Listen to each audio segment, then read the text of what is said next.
എന്ന് പതിവിന് വിപരീതമായിട്ടുള്ള ഒരു വിഷയവുമായിട്ടാണ് നിങ്ങളുടെ മുന്നിലേക്ക് വന്നിട്ടുള്ളത്.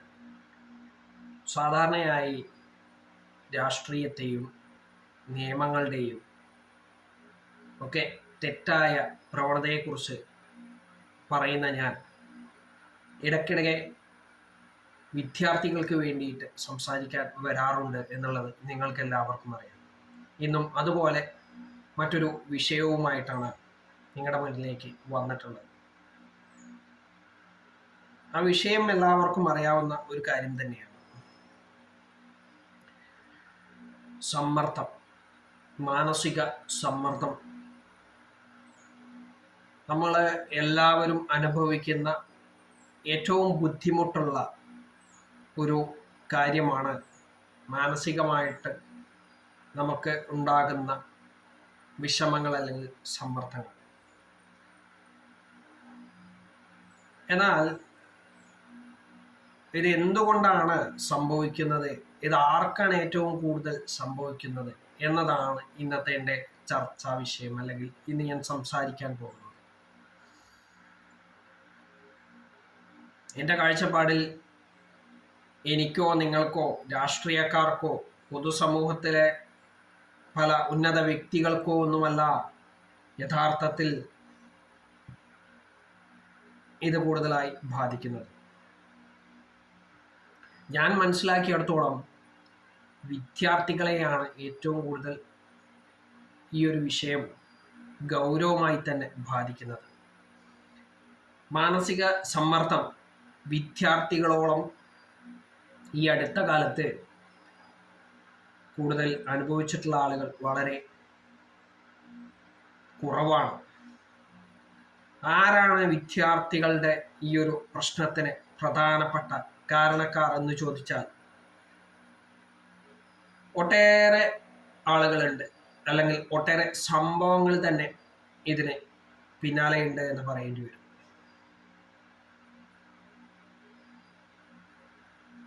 ഞാൻ ഈ വിഷയം എടുക്കാൻ തന്നെ കാരണം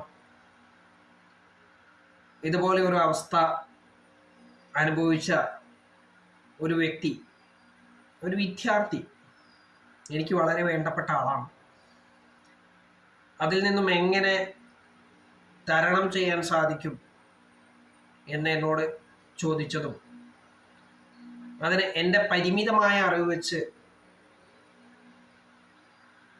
ഞാൻ പറഞ്ഞു കൊടുത്തതുമായിട്ടുള്ള കാര്യങ്ങൾ ആണ് എന്നെ ഈ ഒരു വിഷയം ഇപ്പോൾ എടുത്തു പറയാനുള്ള, അല്ലെങ്കിൽ ഈ ഒരു വിഷയത്തെക്കുറിച്ച് നിങ്ങളോട് സംസാരിക്കാൻ പ്രേരിപ്പിച്ചിട്ടുള്ളത്. ഇന്നത്തെ കാലത്ത് വിദ്യാർത്ഥികൾക്കാണ് ഏറ്റവും കൂടുതൽ മാനസിക സമ്മർദ്ദം ഉണ്ടാവുന്നത് എന്നാണ് ഞാൻ മനസ്സിലാക്കുന്നത്. മറ്റാളുകൾക്ക് ഇല്ല എന്നല്ല, വിദ്യാർത്ഥികൾക്ക് കൂടുതലായി വരാനുള്ള സാഹചര്യം ഒരുക്കുന്നത് അവരവരുടെ വീട്ടിൽ നിന്ന് തന്നെയാണ് ആദ്യം എന്ന് പറയാതിരിക്കാൻ പറ്റില്ല. രക്ഷിതാക്കൾക്ക് തങ്ങളുടെ മക്കൾ ഏറ്റവും മികച്ച രീതിയിൽ മുന്നേറണമെന്ന ആഗ്രഹമുണ്ടായിരിക്കും.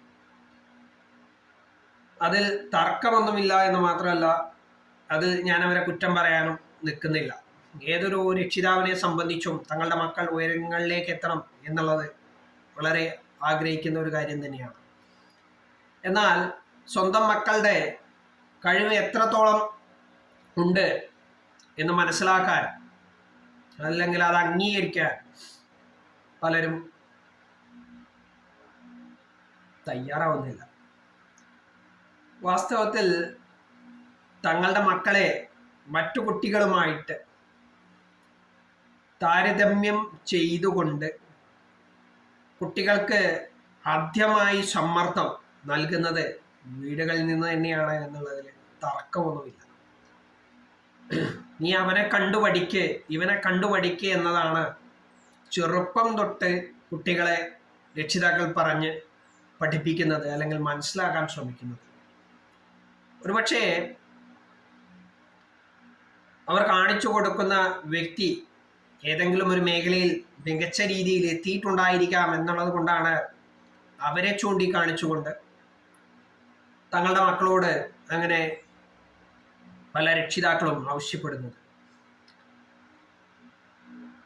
എന്നാൽ രക്ഷിതാക്കൾ എന്തുകൊണ്ട് സ്വന്തം മക്കൾ എന്താവണമെന്ന് സ്വയം ചോദിക്കുന്നില്ല, അല്ലെങ്കിൽ സ്വയം ചിന്തിക്കുന്നില്ല ആദ്യം? എന്നിട്ട് അവരോട് തന്നെ പറഞ്ഞു മാറിപ്പോയതാണ്, സ്വന്തം മക്കളോട് തന്നെ എന്തുകൊണ്ട് ചോദിക്കാൻ രക്ഷിതാക്കൾ തയ്യാറാവുന്നില്ല നിങ്ങൾക്ക് എന്താണ് ആവാൻ ആഗ്രഹമെന്ന്? പകരം നിങ്ങളുടെ ആഗ്രഹങ്ങൾ അവരുടെ മേൽ അടിച്ചേൽപ്പിക്കുകയല്ലേ യഥാർത്ഥത്തിൽ ഇന്നത്തെ കാലത്ത് ഓരോ രക്ഷിതാക്കളും ചെയ്യുന്നത് എന്നതാണ് എൻ്റെ ഒരു സംശയം. അതായത് കേട്ട ഉടനെ രക്ഷിതാക്കൾ എനിക്കെതിരെ തിരിയുമോ? എനിക്ക് ഉറപ്പാണ്, ഇല്ലാന്ന് ഞാൻ പറയുന്നില്ല. വിദ്യാർത്ഥികളായിട്ടുള്ള ആളുകൾ അവർക്ക് അവരുടേതായിട്ടുള്ള ഇഷ്ടാനിഷ്ടങ്ങൾ ഉണ്ടായിരിക്കും.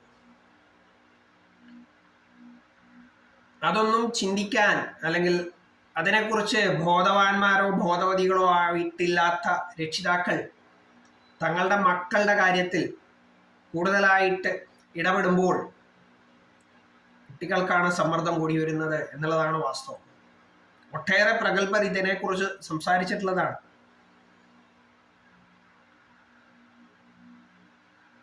കുട്ടികൾക്ക് കുട്ടികളുടേതായിട്ടുള്ള ഇഷ്ടാനിഷ്ടങ്ങൾ ഉണ്ടെന്ന് ആദ്യം രക്ഷിതാക്കളൊന്ന് മനസ്സിലാക്കണം. അത് കഴിഞ്ഞ് എന്തൊക്കെയാണ് അവരുടെ ഇഷ്ടങ്ങളെന്നും അനിഷ്ടങ്ങളെന്നും മനസ്സിലാക്കാനുള്ള ഒരു ശ്രമം നടത്തണം. ഓരോ രക്ഷിതാവിനും സ്വന്തം മക്കൾ ഡോക്ടറോ എഞ്ചിനീയറോ അതല്ലെങ്കിൽ മറ്റേതെങ്കിലും മികച്ച രീതിയിലെത്താൻ ആഗ്രഹമുണ്ട്. അതിനായിട്ടുള്ള സമ്മർദ്ദം സ്വന്തം മക്കൾക്ക് മേൽ അവർ ചെലുത്തുന്നു എന്നതാണ് യാഥാർത്ഥ്യം. എന്നാൽ എപ്പോഴെങ്കിലും ഏതെങ്കിലും രക്ഷിതാവ് സ്വന്തം മക്കളോട് ചോദിച്ചിട്ടുണ്ടോ നിനക്ക് എന്താവാനാണ് ആഗ്രഹം, അല്ലെങ്കിൽ ഭാവിയിൽ നിന്റെ പരിപാടി എന്താണ്, ഭാവിയെക്കുറിച്ചുള്ള നിന്റെ കാഴ്ചപ്പാട് എന്താണ്? ഇല്ല എന്നതാണ് വാസ്തവം. പരിപൂർണമായിട്ടും ഇല്ല എന്നല്ല, ഒരു 90% രക്ഷിതാക്കളും അതിനെക്കുറിച്ച് ബോധവാന്മാരോ ബോധവതികളോ അല്ല. തങ്ങൾക്ക് കഴിയാത്തത് തങ്ങളുടെ മക്കളിലൂടെ നേടിയെടുക്കുക എന്നുള്ള ലക്ഷ്യമാണ് പല രക്ഷിതാക്കൾക്കുമുള്ളത്. അതിനായിട്ട്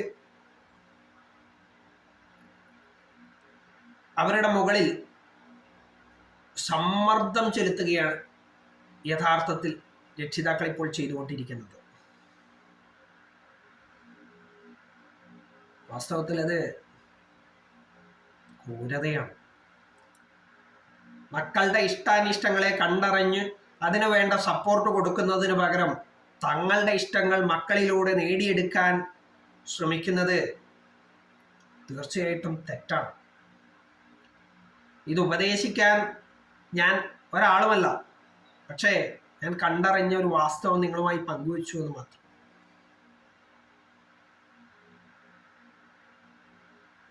ഡോക്ടറാവാൻ ആഗ്രഹിക്കുന്ന കുട്ടികൾ, എഞ്ചിനീയർ ആവാൻ ആഗ്രഹിക്കുന്ന കുട്ടികൾ, CA-കാരനോ CA-കാരിയോ അതല്ലെങ്കിൽ സയന്റിസ്റ്റോ ആവാൻ ആഗ്രഹിക്കുന്ന കുട്ടികളുണ്ട്. പക്ഷേ ഈ കുട്ടികളുടെയൊക്കെ രക്ഷിതാക്കൾക്ക് മറ്റു പലതുമായിരിക്കും ആഗ്രഹം. അപ്പോൾ ആ മേഖലയിലേക്ക് കുട്ടികളെ തിരിച്ചുവിടുക എന്നത് ഓരോ രക്ഷിതാവും ഇന്നത്തെ കാലത്ത് ചെയ്തുകൊണ്ടിരിക്കുന്ന തെറ്റ് തന്നെയാണ്. അതിനായിട്ട് ചെറുപ്പം തൊട്ട് അവരുടെ മുകളിൽ അടിച്ചേൽപ്പിക്കുന്ന ചില കാര്യങ്ങളുണ്ട്. പണ്ട് കാലത്ത് പ്രീ ഡിഗ്രി അല്ലെങ്കിൽ 10ാം ക്ലാസ് അല്ലെങ്കിൽ പ്രീ ഡിഗ്രി കഴിഞ്ഞ ശേഷം ആയിരുന്നു പലരും കോച്ചിങ് സെന്ററുകളിലേക്ക് കുട്ടികളെ പറഞ്ഞയക്കുന്നത് ഏതെങ്കിലും മേഖലയിലേക്ക് തിരിച്ചുവിടാൻ വേണ്ടിയിട്ട്. എന്നാൽ ഇന്നതല്ല. ചെറിയ ക്ലാസ് മുതൽ അതിൻ്റെ ട്രെയിനിങ് കൊടുക്കുക എന്നുള്ള പേരും പറഞ്ഞ് കുട്ടികളെ അതിലേക്ക് തള്ളിവിടുകയാണ്. അതിന് തക്കവണ്ണത്തിൽ സെന്ററുകൾ കൂണുകൾ പോലെ പൊട്ടി മുളച്ചിട്ടുമുണ്ട് എന്നുള്ളതും വാസ്തവം തന്നെയാണ്.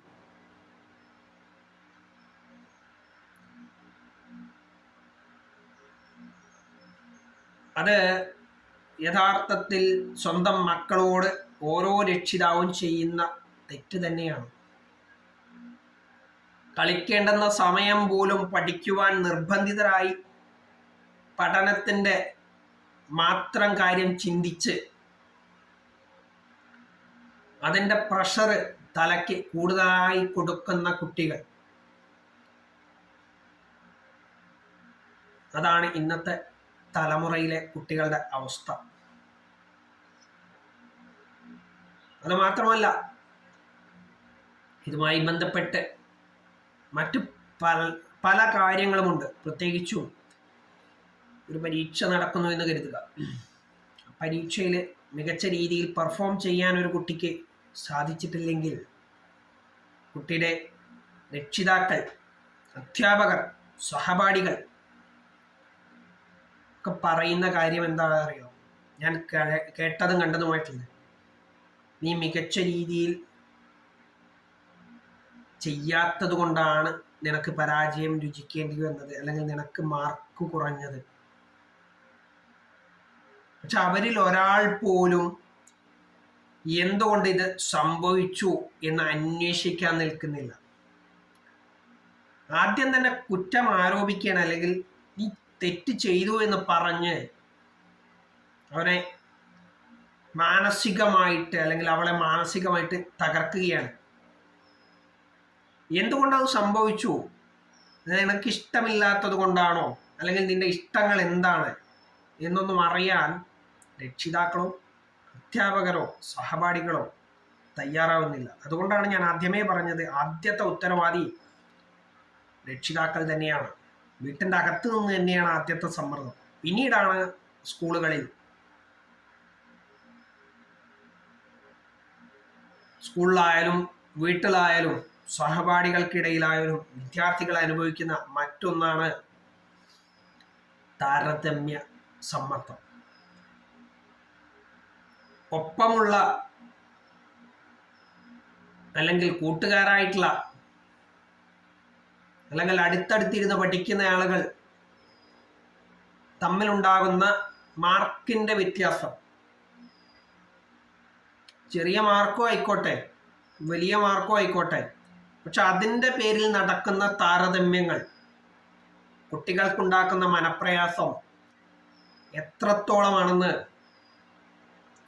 ഇതിന് ഉത്തരവാദികളായിട്ടുള്ള രക്ഷിതാക്കളോ അധ്യാപകരോ ചിന്തിക്കുന്നില്ല. അങ്ങനെ ഇവരുടെ സമ്മർദ്ദം മറ്റു കുട്ടികളിലേക്കാണ് എത്തുന്നത്. അവരും കിട്ടിയ അവസരം മുതലെടുത്തുകൊണ്ട് മാർക്ക് കുറഞ്ഞ ആളെ താഴ്ത്തിക്കെട്ടാനുള്ള ശ്രമം നടത്തുമ്പോൾ യഥാർത്ഥത്തിൽ മാർക്ക് കുറഞ്ഞ ആൾക്ക് സപ്പോർട്ടല്ല കിട്ടുന്നത് എന്ന് മാത്രമല്ല, അവനെ ഒന്നുമല്ലാതാക്കി തീർക്കുന്ന അവസ്ഥയിലേക്ക് കാര്യങ്ങൾ കൊണ്ടുചെന്ന് എത്തിക്കുന്നു. അത് പലപ്പോഴും പല വിദ്യാർത്ഥികളുടെയും മരണത്തിലേക്ക്, ആത്മഹത്യയിലേക്ക് എത്തിക്കുന്നു എന്നുള്ളതാണ് വാസ്തവം. അതുകൊണ്ടാണ് മാനസിക സമ്മർദ്ദം താങ്ങാനാവാത്ത ഒട്ടേറെ വിദ്യാർത്ഥികൾ ആത്മഹത്യക്ക് ശ്രമിക്കുന്നതും ആത്മഹത്യ ചെയ്യുന്നതുമൊക്കെ. അതോടൊപ്പം തന്നെ പറയാതിരിക്കാൻ പറ്റില്ല, നമ്മുടെ നാട്ടിലെ വിദ്യാഭ്യാസ രീതിയും ഇതിന് ഒരു പ്രധാനപ്പെട്ട കാരണം തന്നെയാണ്. കൃത്യസമയത്ത് കൃത്യമായ രീതിയിൽ നടക്കാത്ത പരീക്ഷകൾ, ഇനി നടന്നാൽ തന്നെ പരീക്ഷയ്ക്ക് ശേഷം നടക്കുന്ന പുറത്തേക്ക് വരുന്ന വിവരങ്ങളുടെ സത്യാവസ്ഥകൾ, അല്ലെങ്കിൽ അതുമായി ബന്ധപ്പെട്ട വിഷയങ്ങൾ, പ്രത്യേകിച്ചും ചോദ്യപേപ്പർ ചോർച്ച ഉൾപ്പെടെയുള്ള കാര്യങ്ങൾ, ഇതും കഷ്ടപ്പെട്ട് ഇരുന്ന് പഠിച്ച വിദ്യാർത്ഥികൾക്ക് മേൽ സമ്മർദ്ദം ചെലുത്തുന്നു. അതുകൊണ്ടാണ് ഞാൻ ആദ്യമേ പറഞ്ഞത്, ഏറ്റവും കൂടുതൽ സമ്മർദ്ദം അനുഭവിക്കുന്നത് വിദ്യാർത്ഥികളാണ്. അത് വീട്ടിൽ നിന്നായാലും പൊതുസമൂഹത്തിൽ നിന്നായാലും അധ്യാപകരിൽ നിന്നായാലും രക്ഷിതാക്കളിൽ നിന്ന് ആരിൽ നിന്നായാലും ഏറ്റവും കൂടുതൽ സമ്മർദ്ദം അനുഭവിക്കുന്ന ഒരു വിഭാഗം വിദ്യാർത്ഥികളാണ്.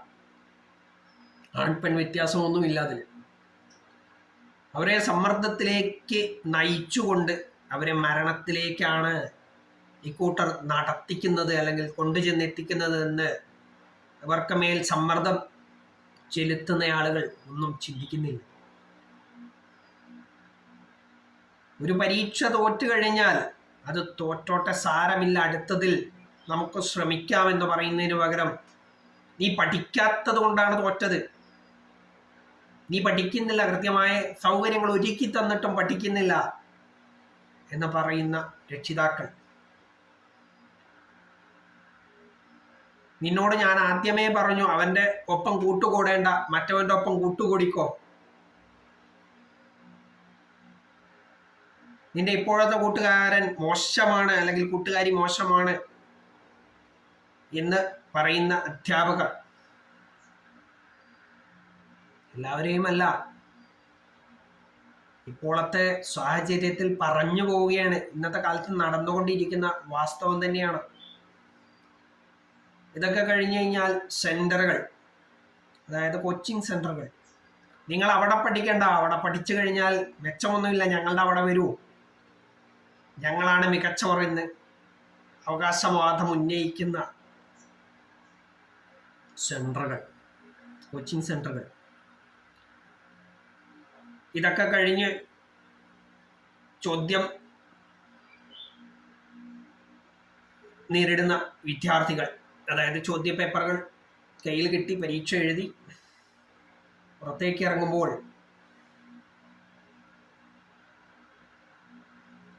അവിടെ സുഹൃത്തുക്കൾ അല്ലെങ്കിൽ സഹപാഠികളാണ് സമ്മർദ്ദത്തിലേക്ക് കുട്ടികളെ നയിക്കുന്നത്. കാരണം പരീക്ഷ എഴുതി കഴിഞ്ഞാൽ കഴിഞ്ഞ കാര്യം കഴിഞ്ഞത് തന്നെയാണെന്ന് ചിന്തിക്കാൻ ആരും തയ്യാറാവുന്നില്ല. പകരം പുറത്തേക്ക് ഇറങ്ങി വന്ന ശേഷം ആ ചോദ്യ പേപ്പറിനെ കുറിച്ച് ഘോരം വിശദീകരണം അല്ലെങ്കിൽ ചർച്ചകൾ. കഴിഞ്ഞത് കഴിഞ്ഞു എന്ന് വിചാരിച്ചാൽ പോരെ, എഴുതിയത് തെറ്റായിരിക്കാം, ശരിയായിരിക്കാം, പിന്നീട് അതിനെക്കുറിച്ച് ചർച്ച ചെയ്തിട്ട് കാര്യമുണ്ടോ? ഇല്ല. ഇത് കഴിഞ്ഞ് റിസൾട്ട് വരുമ്പോൾ അല്ലെങ്കിൽ റിസൾട്ടിന് മുന്നേ തന്നെ ചോദ്യ പേപ്പർ ചോർച്ചയുമായി ബന്ധപ്പെട്ട വാർത്തകൾ വരുമ്പോൾ വീണ്ടും എഴുതേണ്ടി വരും. അപ്പോൾ ആദ്യം പ്രിപ്പയർ ചെയ്തു വെച്ച രീതിയിൽ വീണ്ടും പ്രിപ്പയർ ചെയ്യാൻ ചിലർക്ക് സാധിക്കും, ചിലർക്ക് സാധിക്കില്ല. ഇതൊരു വസ്തുത തന്നെയാണ്. കാരണം പെട്ടെന്നാണ് ഈ വാർത്ത വരുന്നത്, ഏത് ചോദ്യപേപ്പർ ചോർച്ച അടക്കം. അപ്പോൾ ഒരു ഷോക്കായിരിക്കും. ആ ഷോക്കിൽ നിന്നും മോചിതനോ മോചിതയോ ആവാൻ പലർക്കും കഴിയില്ല. അതും സമ്മർദ്ദത്തിന് കാരണമാകുന്നു. പിന്നെ റിസൾട്ട് വന്നു കഴിഞ്ഞാൽ മാർക്ക് കുറഞ്ഞു കഴിഞ്ഞാലോ കൂടിക്കഴിഞ്ഞാലോ രണ്ട് സമയത്തും സമ്മർദ്ദമുണ്ട്. കൂടിയാൽ തന്നെക്കാൾ കൂടുതൽ മാർക്ക് നേടിയ ആളെ വെച്ചുള്ള താരതമ്യം രക്ഷിതാക്കളിൽ നിന്നും അധ്യാപകരിൽ നിന്നും കുടുംബക്കാരിൽ നിന്നും വരുന്നു. കുറഞ്ഞു കഴിഞ്ഞാൽ കൂടിയ ആളുകളുമായിട്ടുള്ള താരതമ്യം. ഇതെല്ലാം വിദ്യാർത്ഥികളെ ദോഷകരമായി ബാധിക്കുകയാണ് വാസ്തവത്തിൽ ചെയ്യുന്നത്. വിദ്യാർത്ഥികളുടെ കഴിവ് കണ്ടെത്തി ചെറുപ്പത്തിൽ തന്നെ ആ മേഖലയിലേക്ക് തിരിച്ചുവിടുന്നതിനു പകരം തങ്ങളുടെ ഇഷ്ടാനിഷ്ടങ്ങളെ കുറിച്ച് ചോദിക്കാത്ത രക്ഷിതാക്കൾ അവരുടെ ഇഷ്ടത്തിനുള്ള കാര്യങ്ങൾ വിദ്യാർത്ഥികൾക്ക് മേൽ അല്ലെങ്കിൽ സ്വന്തം കുട്ടികൾക്ക് മേൽ അടിച്ചേൽപ്പിക്കുന്നതൊക്കെ വിദ്യാർത്ഥികളുടെ മുകളിൽ സമ്മർദ്ദത്തിന് കാരണമാക്കുന്നുണ്ട്. അതുകൊണ്ട് തന്നെയാണ്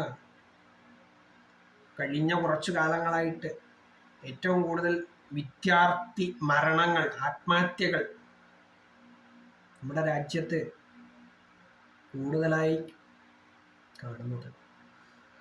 ഭാവിയുടെ തലമുറയെയാണ് ഇത്തരം സമ്മർദ്ദങ്ങളിലൂടെ നശിപ്പിക്കുന്നതെന്ന്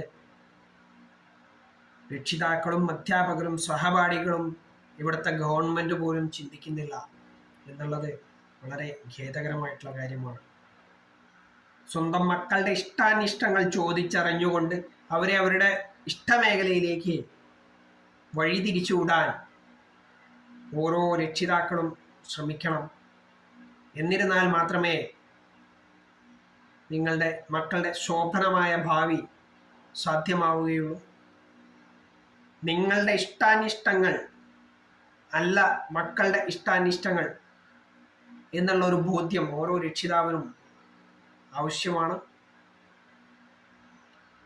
വിദ്യാർത്ഥികളെ അവരുടെ ഇഷ്ടത്തിന് വിട്ടുകൊണ്ട് എന്നാൽ നിങ്ങളുടെ തന്നെ നിയന്ത്രണത്തിൽ നിർത്തുക എന്നതായിരിക്കണം ഓരോ രക്ഷിതാവിൻ്റെയും കടമ എന്നതാണ് എനിക്ക് നിങ്ങളോടെല്ലാവരോടും ആയിട്ട് പറയാനുള്ളത്. അതിന് സാഹചര്യം ഒരുക്കിയത് ഒരു രക്ഷിതാവും ഒരു കുട്ടിയും തന്നെയാണെന്നും ഞാൻ ആദ്യമേ പറഞ്ഞിരുന്നു. എന്തായാലും രക്ഷിതാവിൻ്റെ ഇഷ്ടം എന്തെന്ന് എന്നോട് പറയുകയും വിദ്യാർത്ഥിയുടെ ഇഷ്ടം എന്തെന്ന് എന്നോട് പറയുകയും അവർ രണ്ടു കൂട്ടരും ചെയ്തു. അതിൽ നിന്നും രണ്ടുപേരെയും ഒരുമിച്ചിരുത്തി കാര്യങ്ങൾ വിശദീകരിക്കാൻ കഴിഞ്ഞതിൽ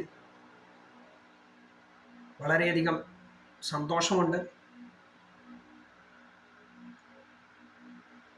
എന്തായാലും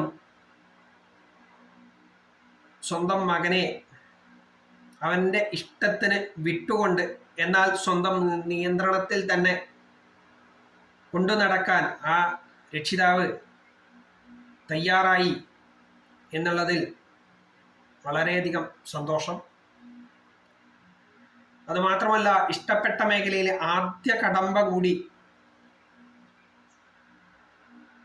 ആ വിദ്യാർത്ഥി കുറച്ച് മണിക്കൂറുകൾക്ക് മുൻപ് കഴിഞ്ഞു. അതായത് ആ ആദ്യത്തെ കടമ്പ സ്വന്തം ഇഷ്ടമേഖലയിലേക്കുള്ള ആദ്യ കടമ്പ രക്ഷിതാവിൻ്റെ സമ്മതത്തോടു കൂടി തന്നെ കടന്നു എന്നുള്ളത് എനിക്ക് വളരെയധികം സന്തോഷം നൽകി എന്ന് മാത്രമല്ല, അതുമായി ബന്ധപ്പെട്ട് രക്ഷിതാവും വിദ്യാർത്ഥിയും എന്നെ വിളിച്ചറിയിക്കുകയും ചെയ്തു. വിദ്യാർത്ഥിയോട് ഞാൻ ആകെ ഒന്നേ പറഞ്ഞിട്ടുള്ളൂ, സ്വയം തിരഞ്ഞെടുത്ത വഴിയാണ്, അതിൽ മികച്ച വിജയം നേടാൻ ശ്രമിക്കുക. അതിനുള്ള എല്ലാവിധ പിന്തുണയും രക്ഷിതാവിൽ നിന്നും ഉറപ്പാക്കാൻ നമുക്ക് സാധിച്ചിട്ടുണ്ട്. രക്ഷിതാവിൻ്റെ പ്രതീക്ഷ കെടുത്തരുത്. രക്ഷിതാവിനോട് പറഞ്ഞത് മറ്റൊന്നാണ്. ഞാനും നിങ്ങളും വിചാരിച്ച കാര്യമല്ല അവൻ്റെ ഇഷ്ടം. മറ്റൊന്നുണ്ടായിരുന്നു എന്ന് കണ്ടെത്താൻ കഴിഞ്ഞതിൽ ഞാൻ വളരെയധികം സന്തോഷവാനാണ്. അവൻ്റെ ആ ഇഷ്ടം എന്തെന്ന് നിങ്ങളെ പറഞ്ഞ് ബോധ്യപ്പെടുത്താൻ ഞാൻ ശ്രമിച്ചു. അത് നിങ്ങൾ നേരായ രീതിയിൽ ഉൾക്കൊണ്ടു എന്നുള്ളത് കൊണ്ട് നിങ്ങൾ അവനെ മികച്ച രീതിയിൽ പിന്തുണ നൽകി. അതുകൊണ്ടാണ് അവൻ അവൻ്റെ ഇഷ്ടമേഖലയിൽ ഇപ്പോൾ വിജയിക്കാനുള്ള സാധ്യത കൂടുതലായി കാണിച്ചുകൊണ്ട് അതിൻ്റെ ആദ്യ കടമ്പ കടന്നുകൂടിയത്, അല്ലെങ്കിൽ ആദ്യ കടമ്പ കടന്നിട്ടുള്ളത് എന്ന സന്തോഷ വിവരം, അല്ലെങ്കിൽ ആ ഒരു കാര്യം ആ രക്ഷിതാവിനോടും പറയാൻ എനിക്ക് സാധിച്ചു എന്നുള്ളതാണ് ഏറ്റവും സന്തോഷം നൽകിയിട്ടുള്ള ഒരു കാര്യം. എന്തായാലും മാനസിക സമ്മർദ്ദം ഏറ്റവും കൂടുതൽ അനുഭവിക്കുന്ന വിദ്യാർത്ഥികൾ, അവരെ അതിൽ നിന്നും മോചിതരാക്കേണ്ടത് രക്ഷിതാക്കളും അധ്യാപകരും സഹപാഠികളും പൊതു സമൂഹവുമാണ്. അതോടൊപ്പം തന്നെ അവർക്ക് വേണ്ട പിന്തുണ നൽകേണ്ട നമ്മുടെ ഇവിടുത്തെ എല്ലാ സംവിധാനങ്ങളും അതിനുവേണ്ടി അഹോരാത്രം പ്രവർത്തിക്കണം. കാരണം ഇന്നത്തെ വിദ്യാർത്ഥികൾ നാളത്തെ ഭാവി വാഗ്ദാനങ്ങളാണ്. എല്ലാവർക്കും ഈയൊരു ചിന്താഗതി വരട്ടെ. അതുകൊണ്ട് ഗുണം മാത്രമേ ഉണ്ടാകൂ എന്ന ഒരു കാര്യം കൂടി പറഞ്ഞുകൊണ്ട് അവസാനിപ്പിക്കുന്നു. നന്ദി, നമസ്കാരം.